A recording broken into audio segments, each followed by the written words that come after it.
The laughter cut through the marble hall like glass. It was a thin, high sound, echoing off the priceless artifacts and the polished stone floors of the Sinclair Museum, a place built on the quiet reverence of history, yet now hosting a noisy, arrogant present. This was the annual Donors Gala, a night where the city's elite pretended to care about culture, while really just caring about who saw them caring. The air was thick with the scent of lilies and old money, a suffocating mixture. Henry Clark moved through the periphery of the event, a ghost in a grey uniform that swallowed his small frame. He was 57, but the weight of a thankless, invisible life made him look older. His presence was not noted. It was merely avoided, a slight inconvenience that occasionally blocked the view of a minor masterpiece. He held a heavy-duty trash bag, his only weapon against the endless parade of spilled champagne and carelessly discarded napkins. He had worked here for 22 years, sweeping up the remnants of lives more glamorous, and in that time he had learned that being invisible was a kind of protection, but also a slow, quiet death. Tonight, however, the invisibility was shattered by a single careless word. A group of younger, flashier board members stood near the centerpiece, the Amulet of Seraphina, a newly acquired, controversially expensive gold and sapphire pendant housed in a thick, bulletproof vitrine. Mr. Greyson, the museum's director, a man whose ambition was louder than his voice, was among them. Greyson, with his tailored suit and perpetual air of dismissive authority, was holding court. "And yes, the security is top-notch," Greyson boasted, his voice carrying over the soft jazz. He gestured dismissively toward Henry, who was carefully wiping a smudge from a baseboard 20 feet away. "Except for the human element, of course. We're working on automating some of the less essential positions. Let's face it, when a relic is worth 70 million, you need more than a Henry and a mop." The casual cruelty of the comment didn't even register as an insult to Greyson. It was merely a statement of fact, a budget observation. The others chuckled, a dry, professional sound that affirmed Greyson's superior judgment. Henry didn't react visibly. His hand, however, paused on the baseboard. He didn't fall. He was pushed, softly, like a mistake no one wanted to claim. The sound of the silk napkin sliding off his cleaning trolley was the loudest noise he made. He continued his work, but his movements were slower, heavier. The polished floor reflected the museum's wealth and the depth of his own perceived poverty, not of money but of worth. He had been taught by his mother that a job, no matter how humble, was sacred if it was done with respect. But respect, he realized, was only extended to the visible. I saw their eyes glaze over when they looked at me. It wasn't hatred, it was worse. It was vacancy, like looking at a wall you meant to paint over later. Henry rounded a corner and saw Eliza Monroe, the young, brilliant new curatorial assistant, arguing quietly with Mr. Greyson near a side exhibit. Eliza, despite her youth, carried herself with an earnest dignity. She was the only person who ever saw Henry, not just his uniform. She always had a quick, genuine, "Thank you, Henry." The argument was about the Amulet of Seraphina. "Mr. Greyson, you know that amulet was donated under the condition that the display be dedicated to Eleanor Vance. Her legacy was the reason she gave us that piece," Eliza pleaded, her voice tight with frustration. Greyson leaned in, his smile predatory. "Eliza, my dear, Eleanor Vance was a lovely, eccentric woman, but she's dead. Her legacy is the $70 million we can put on the books. The donors want to see our brilliance, not the sentimental ramblings of a long-gone collector. We'll mention her, of course, a footnote. Now make sure the lighting on the amulet makes the sapphires pop. That's your job." He tapped her shoulder patronizingly and walked away. Eliza stood frozen, her face a canvas of hurt and moral defeat. She looked toward Henry, and in that instant, a silent conversation passed between the two people most acutely aware of the museum's real value. They shared the same silent pain, the commodification of something sacred and the humiliation of caring about it. Later, near the employee entrance, Henry was pushing his cleaning trolley toward the janitorial closet. The gala was winding down, the last limousines pulling away into the cold night. He stopped by the display case housing Eleanor Vance's original, small, and rather plain donation, a hand-carved wooden bird, dwarfed by the new, flashy amulet display. He pulled a small, folded piece of paper from his pocket. It was an old, faded photograph of Eleanor Vance and his mother, two women with kind, familiar faces, standing together decades ago. Eleanor Vance, the eccentric collector, had not only donated the artifacts, she had personally arranged for Henry's mother to be hired here as a young woman, and later for Henry to have a steady job. The wooden bird was the first thing she ever gave the museum, a gesture of faith, a symbol of the quiet beauty she cherished. Henry felt a sharp, internal twist. They saw a Zelador. "I saw the promise I made to my mother." He remembered his mother's words. "The most important thing, Henry, is to look after what others deem worthless. That is where the real value lies." No one saw the tear, only the stain it left on the white uniform sleeve as he quickly wiped his eye. The injustice wasn't just his, it was the erasure of a legacy, the disrespect shown to a quiet woman's generosity.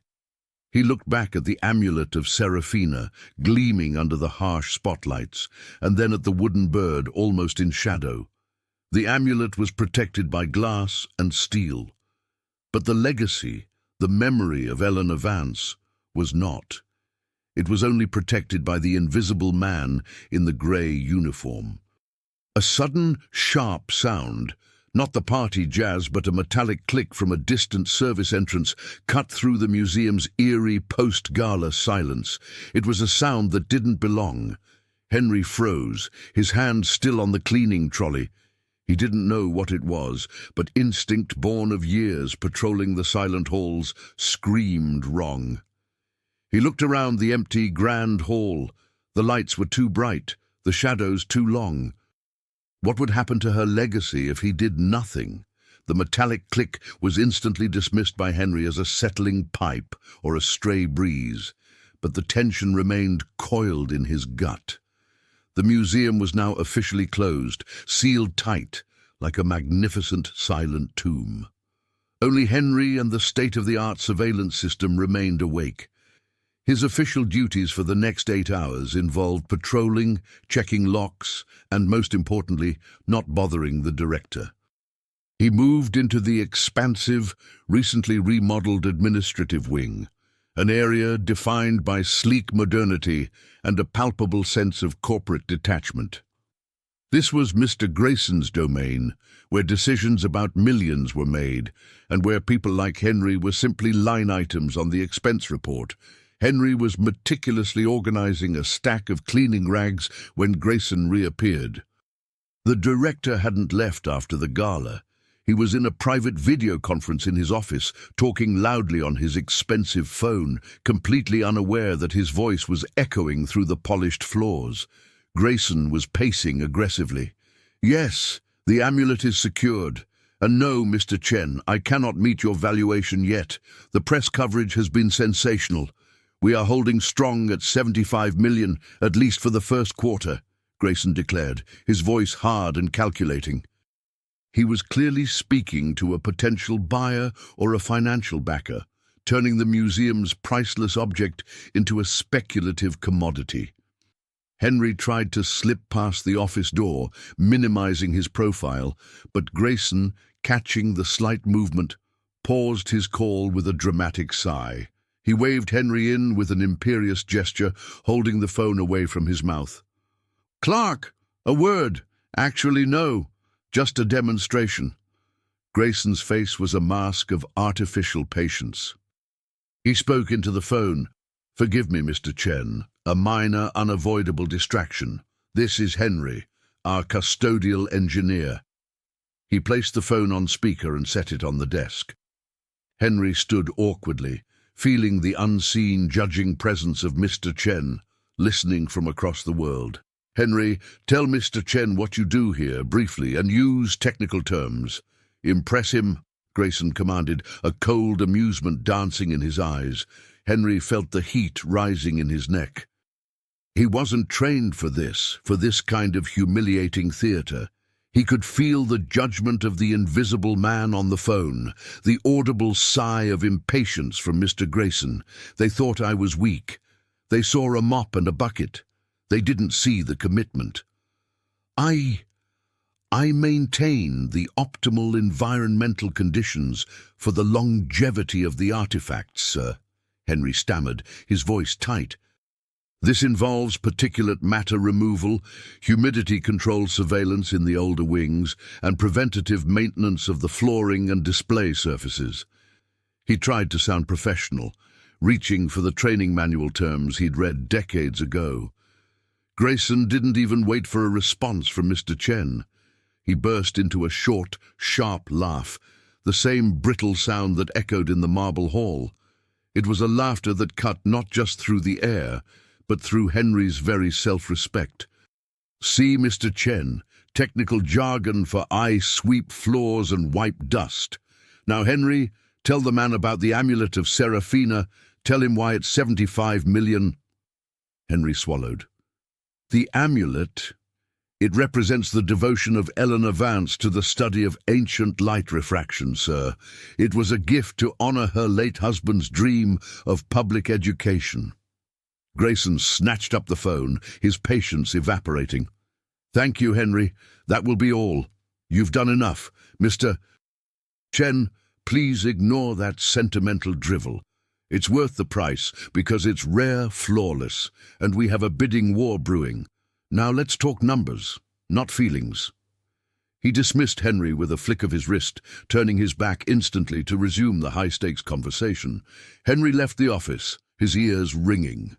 He felt less than a mistake. He felt like an error that had just been corrected by a superior algorithm. The door clicked shut behind him. The humiliation wasn't spoken. It was felt in the deafening silence of the hall, punctuated only by Greyson's ongoing, arrogant negotiation. Henry retreated to the museum's quietest corner, the small alcove dedicated to Eleanor Vance. The wooden bird still sat there, silent and unassuming. He pulled out the old photo again, Eleanor Vance, the woman who had trusted his mother. He pressed his thumb against the faded image. They laughed when I dropped the truth of the amulet. But no one saw the courage it took to stand there and speak it. The museum was a place of ghosts, and tonight the most powerful ghost was the one of respect lost. Henry understood in that moment that the amulet wasn't just a valuable object. It was the final, vulnerable piece of Eleanor Vance's heart. By disrespecting Henry, Greyson was disrespecting everyone who valued loyalty and true, quiet work. The director was turning the museum into a bank vault, stripping it of its soul. This quiet corner became his sanctuary, his well of resolve. He sat on a small wooden bench, the kind of cheap, utilitarian furniture the director wouldn't have dared to place in the main halls. He felt the weight of his uniform, not as a symbol of servitude, but as the armor of a silent guardian. Suddenly, a faint rhythmic thump, thump, thump began to resonate from the basement level, below the administrative wing. It was too regular to be natural, too muffled to be ignored. Henry stood up, his small body straightening. He wasn't trained for security, but he was trained for commitment. He walked toward the service stairwell, his heart hammered not out of fear, but out of a sudden, fierce conviction. This is not about the mop, this is about the promise. He descended into the cool, dark belly of the museum, where the security sensor light glowed a nervous, pulsing green. He knew he was walking into something, but the memory of Eleanor Vance's kind face and the sting of Greyson's laughter propelled him forward. The public humiliation had done its job. Henry was now emotionally invested on the side of justice. The basement was a labyrinth of exposed pipes, concrete walls, and the low, persistent hum of the museum's central nervous system, the climate control and security power banks. It smelled of ozone and forgotten history. Henry moved with the practiced stealth of someone who knows every uneven step, every echoing spot of his domain. The rhythmic thump, thump, thump was louder here, clearly coming from the sub-level storage facility directly beneath Greyson's newly renovated office suite. Henry didn't have a security radio, only a bulky, ancient flashlight that cast a nervous yellow beam. As he rounded a corner, he realized the sound wasn't from above. It was inside the wall, a determined, measured action. He placed his ear against the cold concrete. The sound was unmistakably that of heavy drilling, muffled but insistent. A wave of cold dread washed over him, momentarily paralyzing. This was no settling pipe. This was a direct, calculated threat. His first, instinctual thought was to call security, but the museum's sophisticated system automatically routed all immediate alarms to a private security firm and to Mr. Greyson's personal phone. Given Greyson's attitude, Henry feared his call would be dismissed as the overreaction of the custodial engineer. He had to see for himself. I knew if I called, they would see a coward. If I walked away, I would be a traitor to the only thing I truly believed in, the silence of dedication. He remembered the layout. The sub-level storage directly behind this wall housed the museum's least valuable, yet most historically sensitive, archives, mostly paper records, old letters, and the original accession forms for the Amulet of Seraphina.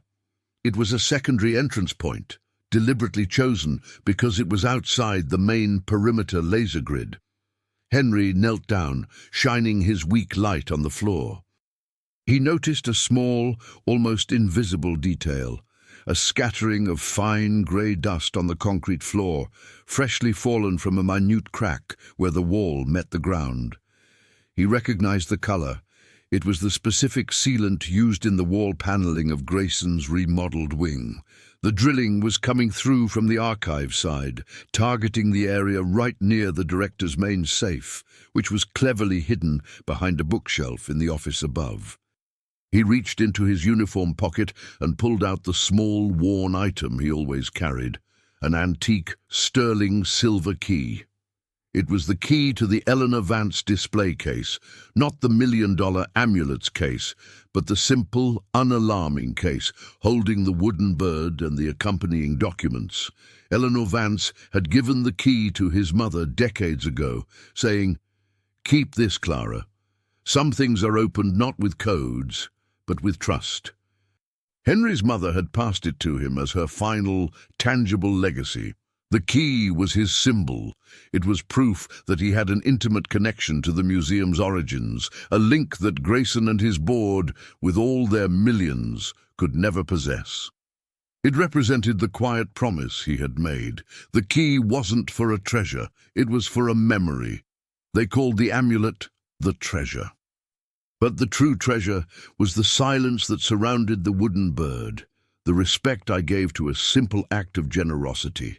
That respect was my shield now. His heart rate normalized, replaced by a cold, sharp clarity. He understood the urgency. The thieves weren't aiming for the public vault first. They were aiming for the archives, perhaps to retrieve or destroy original documents related to the amulet's donation. If they got those, they could destabilize the museum's ownership claim, or perhaps invalidate the terms set by Eleanor Vance. The monetary value was protected by steel. The moral value was exposed. He heard a sudden pause in the drilling. He held his breath, pressing himself against the cold wall. The silence was heavier than the sound. A flicker of movement caught his eye. A door at the end of the corridor leading to the staff break room was slightly ajar. Standing there, silhouetted by the weak overhead light, was Eliza Monroe. She hadn't left. She was sitting at a small table, her head down, poring over massive, leather-bound accession ledgers. She was doing the quiet, tedious work of history, fighting the bureaucracy of greed with meticulous facts. Eliza looked up, sensing his presence. Her eyes were weary but determined. She saw Henry, his face pale in the weak light, his flashlight beam shaky. She didn't ask what was wrong.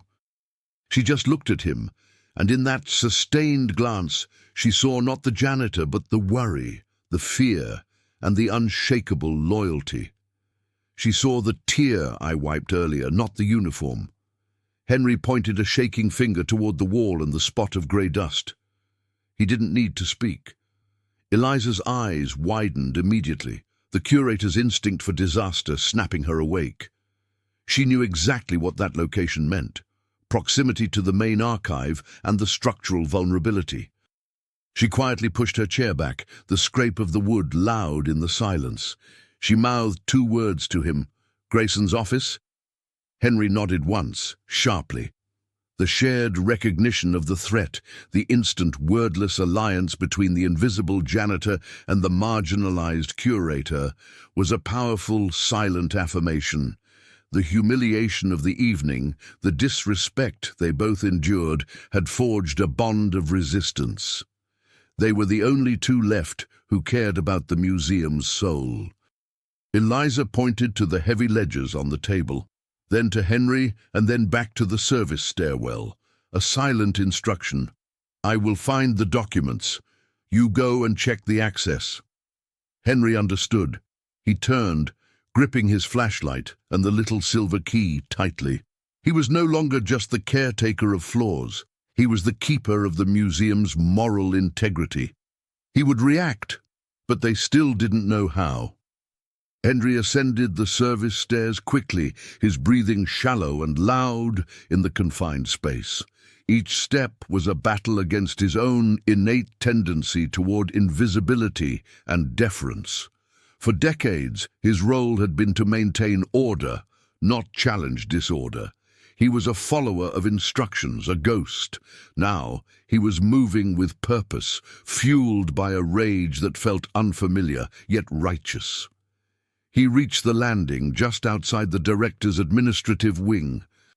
The heavy, pressurized door leading to the hallway stood before him. Beyond it, he knew, was the opulence of Greyson's office, the silent phone on the desk, and the faint, continuing thump of the danger below. He pressed his hand against the cold metal of the door. They thought I was weak. Maybe I was, until that day. The day I realized silence was no longer respect.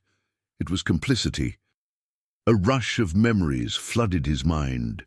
Greyson's cutting laughter, the sight of Eliza's defeated face, his mother's voice whispering about the value of the worthless. He was just a man with a mop, pitted against professional thieves, and a director more concerned with profits than preservation. What could he possibly do? Call the police. Greyson would certainly reprimand him for a false alarm if the thieves managed to slip away, or if the threat wasn't immediately obvious. His job, his entire stable, quiet existence was at stake. He hesitated, his body tense, caught between the instinct for self-preservation and the fierce pull of loyalty to Eleanor Vance's memory. This internal confrontation was more exhausting than running a marathon. Was I running toward a solution, or simply running away from my own fear of confrontation? Scene 11. The smallest support. Just as doubt threatened to overwhelm him, a small, quiet intervention occurred. He looked down the empty hallway toward the staff break room. Eliza was gone, but she had left a sign. On the edge of the small table, next to a precise stack of fragile, aged papers, she had placed Henry's old, cracked walkie-talkie, the kind they used to use for inventory a decade ago, before the museum upgraded to a dedicated network Greyson controlled. Tucked underneath the walkie-talkie was a hastily scribbled but elegantly written note on a piece of official museum stationery: Arch. 1954. Amulet terms linked to original Vance Foundation deed. Must be preserved.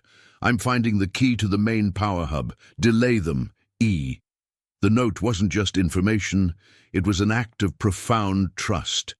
Eliza wasn't just relying on him, she was counting on him. She gave him a mission, delay them, and she gave him the means to potentially communicate and the knowledge of what was truly at risk, not just the amulet, but the legal foundation of Eleanor Vance's entire donation. If the deed was destroyed, Greyson would have free rein to sell the amulet without honoring any of the original legacy terms. Henry felt a surge of adrenaline, but also a deep sense of peace. He wasn't alone. He was part of a resistance of two. He quickly grabbed the walkie-talkie and clipped it to his belt, feeling the unexpected weight of responsibility. Scene 12. The decision. No retreat. Henry pushed through the heavy door and slipped silently into the administrative wing. The thump, thump, thump from below was now louder, more urgent. It felt like the heartbeat of a ticking clock. He moved toward Greyson's large, impressive desk, searching for anything he could use. His eyes fell on the director's phone, still on the desk. The video conference apparently paused. Henry's mind worked furiously, putting together the pieces of the puzzle. The thieves must be planning to drill into the area near the safe, secure the documents, and possibly create a diversion while the amulet was grabbed by an accomplice. He picked up a large, ornate marble letter opener that sat on the desk. It was heavy, ridiculous, and utterly useless as a weapon against professionals, but it was solid. He pocketed it. Then he saw it, a small, flashing indicator light on the control panel of the office's highly secure, personalized thermostat. Greyson insisted on keeping his office at an unusually low temperature. Henry, through years of dealing with minor HVAC issues, knew that this particular thermostat was tied into the main building management system. A memory, a technical detail he learned from an old maintenance manual, flashed into his mind. Emergency environmental override will shunt main power distribution to protect the core server from thermal damage. If he could force the thermostat into a catastrophic failure mode, a sudden extreme temperature spike, it might trigger a localized power failure, or at the very least, a deafening security alarm in Greyson's immediate vicinity. It would be brief, chaotic, and it would buy Eliza time. Henry didn't pray, but he took a deep, shuddering breath, a silent affirmation of his commitment. He took the heavy marble letter opener and with a swift, decisive motion, jammed it into the vent of the personalized thermostat panel, forcing the tiny fan blades to stop and the temperature reading to immediately spike wildly. A thin plume of smoke instantly wafted up from the panel, and a loud, piercing, localized alarm began to wail within the office suite. He wasn't going to run. He wasn't going to hide. He was going to fight the only way he knew how, with disruption, dedication, and the belief that the small gesture of resistance could change everything. The localized alarm in Greyson's office was a shrill, hysterical sound, completely at odds with the museum's usual stately silence.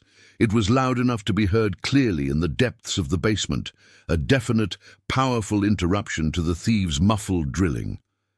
Henry, retreating from the office, felt a grim satisfaction. He had created the required chaos. The sound of the drilling below ceased instantly, replaced by a sudden, muffled shout and the scrape of metal. The thieves knew they had been detected, or at least that their cover was blown. Henry, now moving on instinct, ran toward the main exhibition hall, using the chaos he created to mask his movements. He reached the grand open space where the amulet of Seraphina rested in its pristine display case. The blue sapphires seemed to glow with a malevolent light in the emergency override system's low illumination. He knew that the thieves' plan would now pivot. The disruption in the archives meant they would abandon the document retrieval and go for the primary target, the amulet. He stopped 10 feet from the heavy glass vitrine. The air felt heavy, charged with anticipation. The silence that followed the initial alarm was far more terrifying than the noise itself.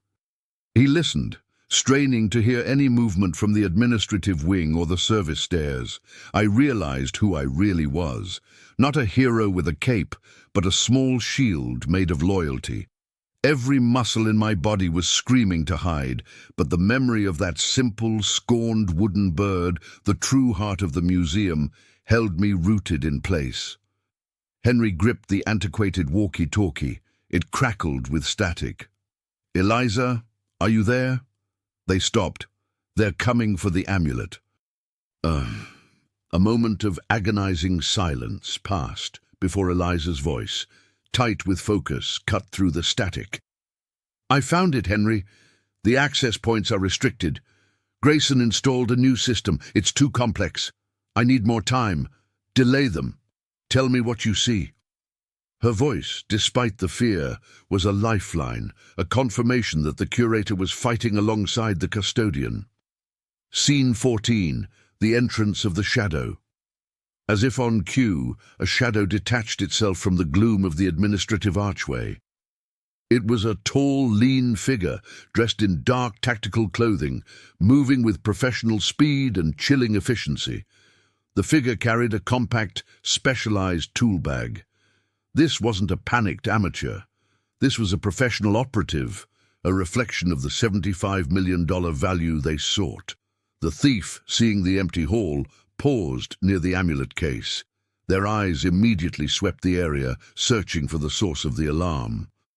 They missed Henry, who was perfectly framed by the statue of a forgotten scholar, his years of practicing invisibility finally paying off.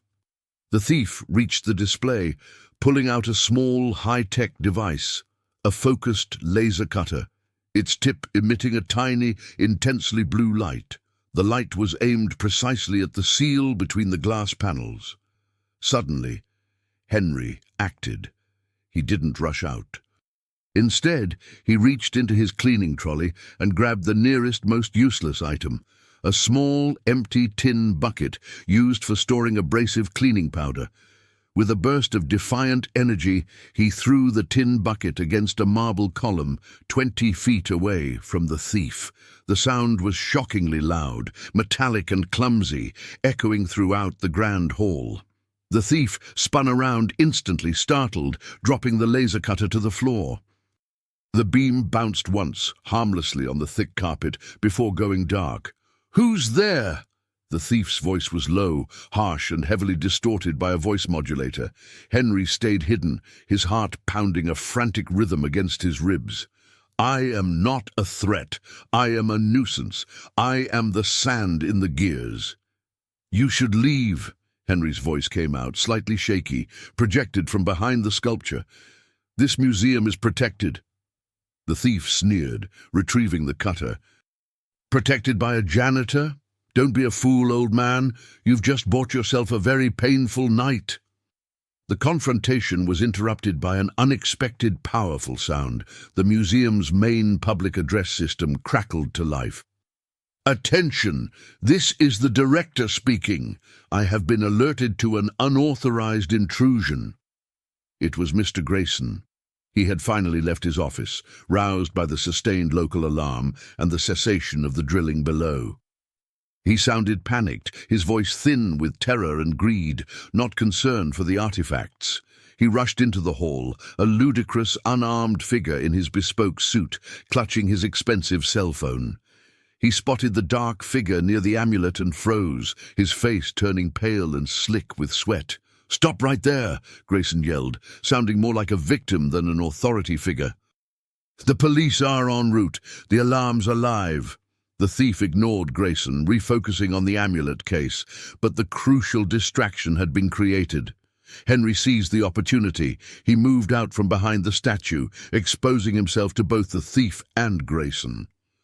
"Mr. Greyson, the other alarms are not live," Henry stated clearly, his voice steadying with the conviction of someone speaking undeniable truth.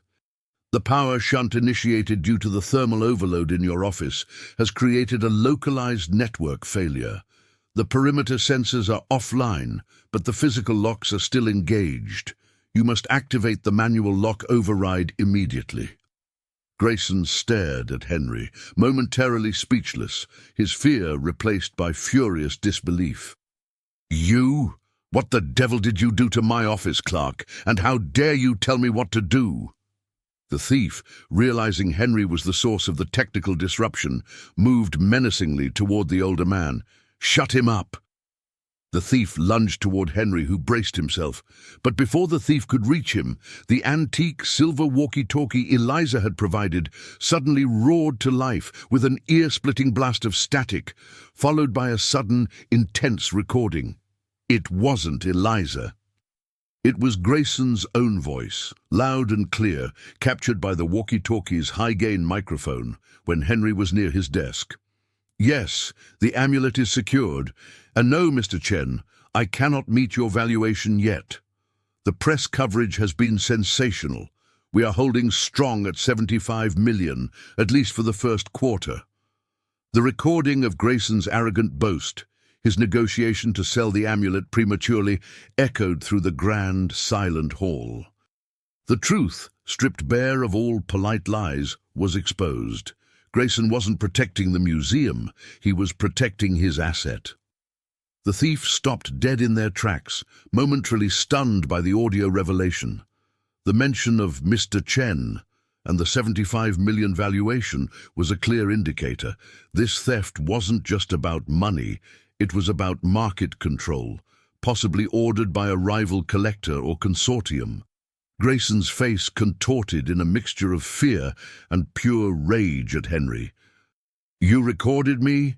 You useless little man! I'll have you arrested for industrial espionage." Henry stood his ground, gripping the marble letter opener.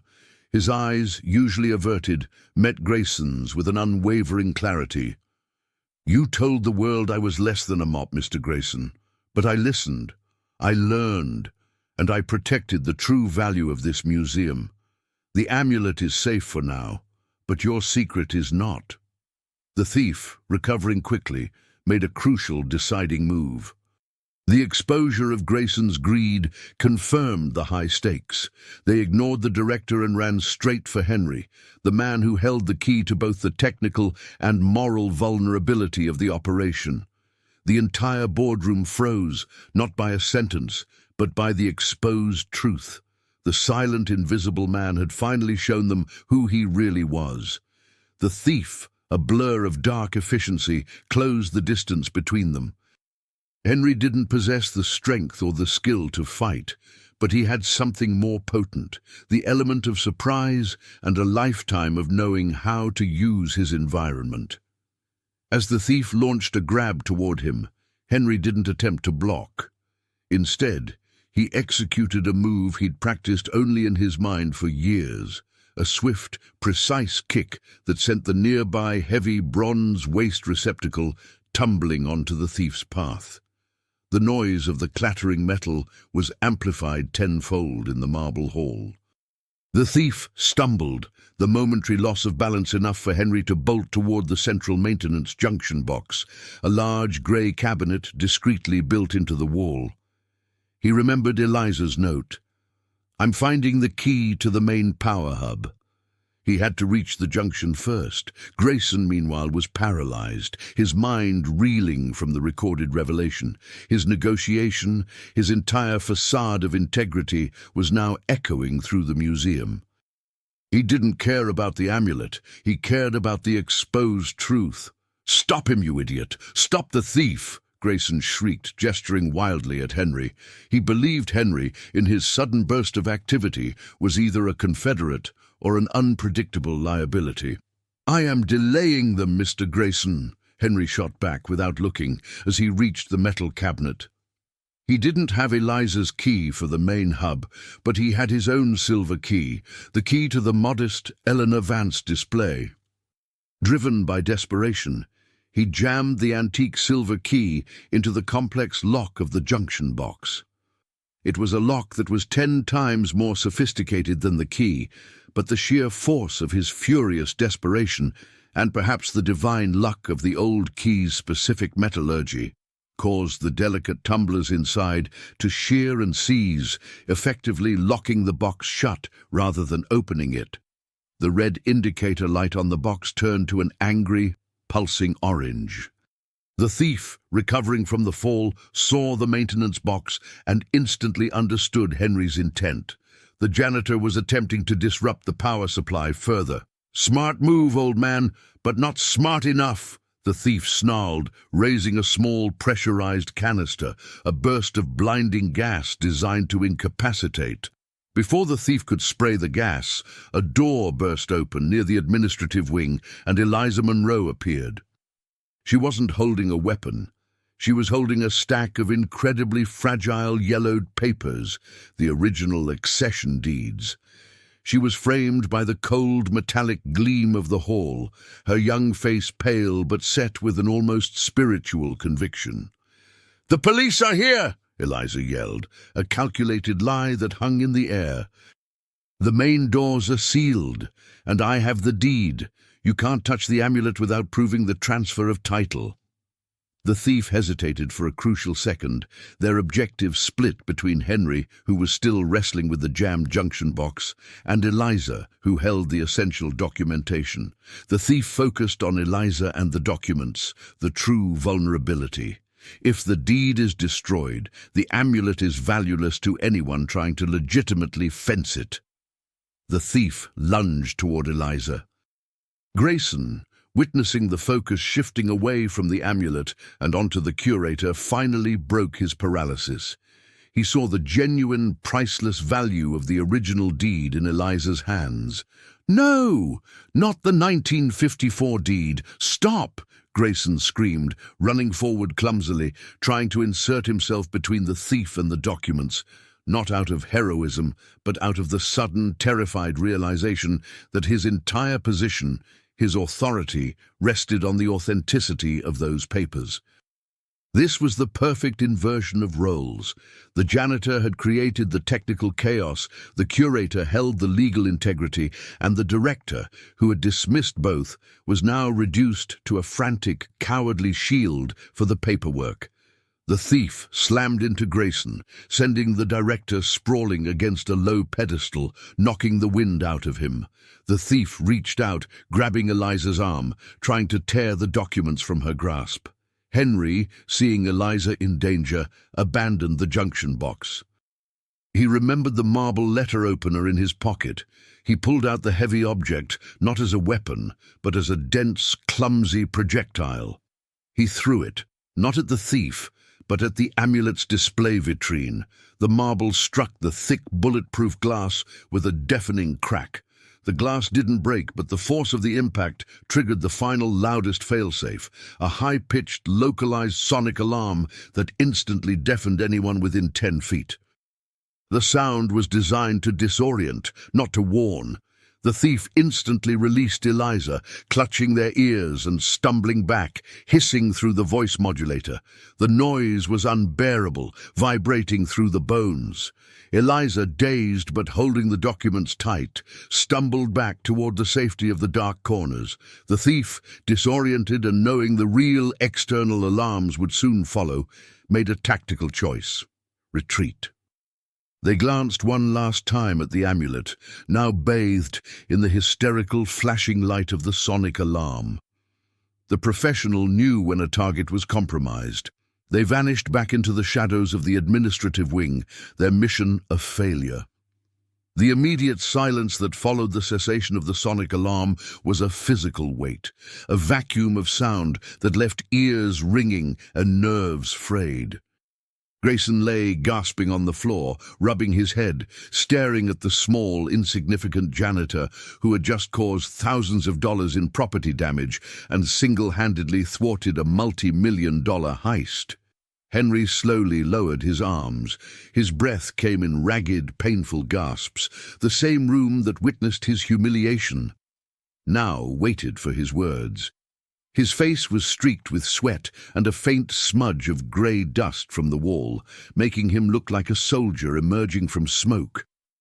He looked directly at Greyson, his expression unreadable, calm, and utterly dignified. "The only thing you succeeded in protecting tonight, Mr. Greyson, was the sanctity of the museum, and you did that by getting in the way." Henry's voice was hoarse but steady. The humiliation was gone, replaced by the quiet, unassailable power of truth and action. The roles were irrevocably reversed. The arrival of the external security team, followed minutes later by the city police, brought a wave of blinding flashlights and aggressive confusion. The museum, usually a place of respectful whispers, was now a scene of harsh, fluorescent interrogation. Henry and Eliza were treated with initial suspicion, the two employees found near the breached areas, while Mr. Greyson, despite his disheveled state, was immediately accorded the respect due to a director. However, the tide of suspicion quickly turned.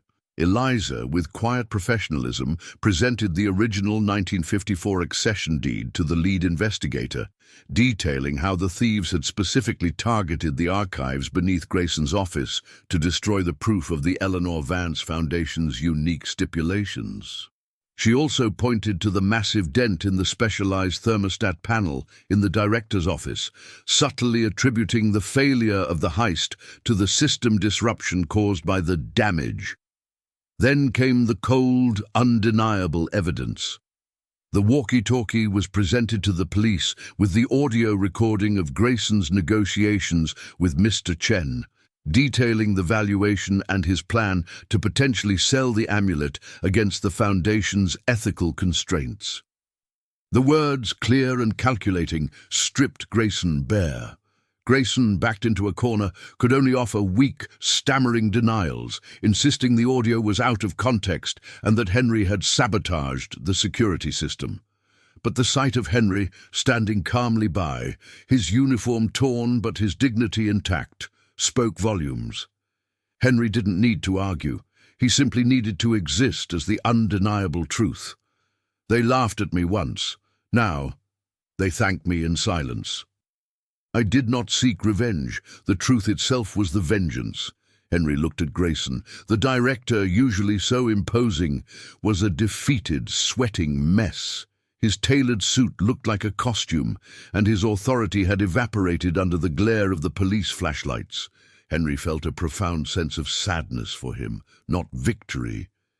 Greyson had lost something far more valuable than the amulet, his self-respect and the respect of the institution he supposedly led.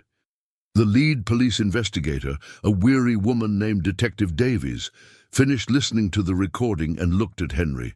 Her expression shifted from professional skepticism to a deep, quiet respect. "Mr. Clark," she stated, her voice formal, "if you hadn't created that disruption in the director's office, they would have had the element of surprise needed to disarm the final layer of protection." She gestured to the battered maintenance junction box. "Your action, born of years of knowing this building better than the blueprints, saved a piece of national heritage." She handed him the antique silver key back. It felt warm in his palm. It was the key to a memory, and it had somehow been the key to the museum's security. The true moment of poetic justice arrived subtly, without fanfare. The museum's board of trustees, having been notified of the attempted theft and the concurrent legal implications, began arriving. They bypassed Greyson, who was sitting slumped on a bench, and walked directly toward Henry and Eliza. The board chair, a severe but fair-minded woman, approached Henry. She didn't offer a dramatic apology. She offered something far more meaningful: recognition of his worth. "Henry," she said, her voice low and sincere, "we owe you an explanation, a debt, and an entire rethinking of how we value the commitment of our staff. You saw the danger, understood the stakes, and acted with courage and ingenuity. The security system protected the structure. You protected the soul." She paused, looking down at the silver key. "The official investigation will show that Mr. Greyson's actions jeopardized the museum's integrity. We accept his resignation, effective immediately." The news wasn't shouted. It was delivered in a precise, professional tone, yet its impact was monumental. Greyson heard every word. He looked up, his eyes meeting Henry's. There was no hatred left in Greyson, only a vast, empty expanse of regret. He was no longer the oppressor. He was merely the man who had lost everything because he couldn't see the value right in front of him. Eliza stood beside Henry, her hand resting lightly on the stacked deeds. She had maintained her composure throughout the entire ordeal, the quiet, intellectual warrior. The board chair then turned to Eliza. Ms. Monroe, you understood the legal vulnerability and risked your safety to protect the crucial evidence. We are offering you the role of interim director and permanent head curator, with full authority to restructure the museum's focus toward its original mission, the legacy of Eleanor Vance. Eliza's eyes glistened with unshed tears of relief and vindication. She had fought for the memory of a woman she never met, and that fight was finally honored. Henry, in the midst of this professional vindication, still felt the need to complete his work. He saw the cleaning trolley overturned near the column, the marble floor smudged with dust, and the debris from the struggle. While the board discussed next steps, Henry quietly bent down, righted the trolley, and picked up his mop. He dipped it into the bucket, and with slow, deliberate strokes began to clean the floor. It was his act of returning order, his personal ritual of healing the space. Eliza watched him, and then she walked over and placed her hand on his shoulder, stopping the mop. Henry, you don't have to do that right now. Henry looked up, his face tired but peaceful. I do, Miss Monroe. This is my job. This is where I am useful. But tomorrow, perhaps you could find me a title that reflects a bit more than just the mop. Something that suggests I'm the keeper of the quiet things.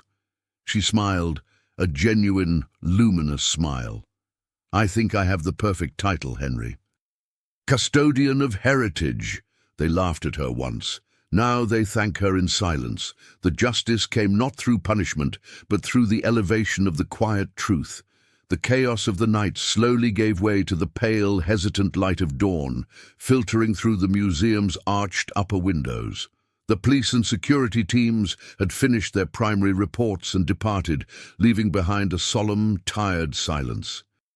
The only people remaining were Eliza Monroe, the newly appointed interim director, and Henry Clark, the new custodian of heritage.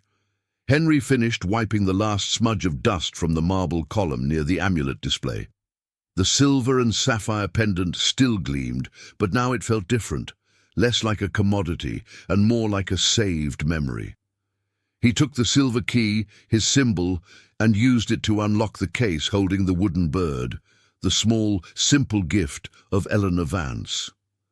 It was the first time in years he had allowed himself to touch it. He ran a fingertip over the worn grain of the wood, feeling the connection to the past, to his mother, and to the sanctity of the museum's original purpose. Eliza walked over, carrying 2 steaming mugs of stale coffee from the break room. She handed one to Henry. You know, Henry, she began, her voice soft in the vast, empty hall. When I was arguing with Mr. Greyson earlier about the disrespect to Mrs.